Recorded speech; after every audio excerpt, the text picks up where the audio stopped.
College is a place that's always changing to keep up with the times, but one program at the University of Utah has remained constant for 3 decades. In tonight's Insight Report, a look at why the call to serve has become a tradition for students at the U's Bennion Center.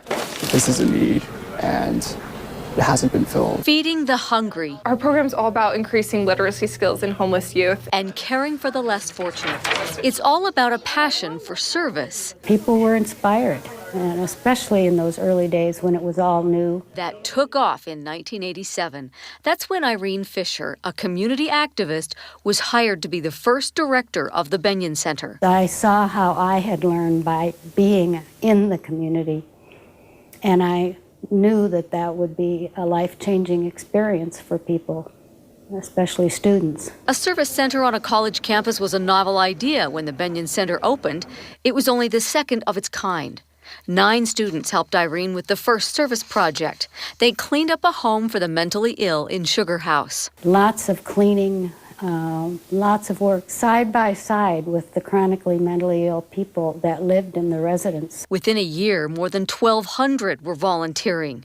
Today, more than a fourth of the U's student body dedicate 250,000 hours to community service each year. It really challenged me to want to make a real difference, to change the status quo. Gina Cornea is a Bennion Center alum and now leads the effort to find public policy solutions to hunger in Utah. When we have a neighbor who's hungry, when we have a neighbor who goes without, that makes our whole community poor. When we see these issues, we believe deeply that service is a solution. It's especially hard to function or study, go to class, everything when you have nothing to eat. Junior Nick Knight is part of a new generation of Bennion volunteers running the Feed You pantry on campus. It'll definitely be a part of what I do going forward. Miss Bob on safari. Senior volunteer Julie Chasse runs a book club at Palmer Court, helping homeless kids learn how to read. There's nothing more rewarding than helping someone out. Today, there are thousands more U students volunteering in Utah communities,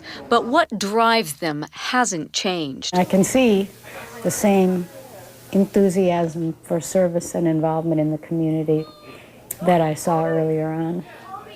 What a fantastic legacy. The Student Volunteer Center was named for Lowell Bennion, a man with a reputation for compassion and service. When he was an associate dean of students and head of the LDS Institute of Religion at the U, Bennion inspired generations of college students. That is great.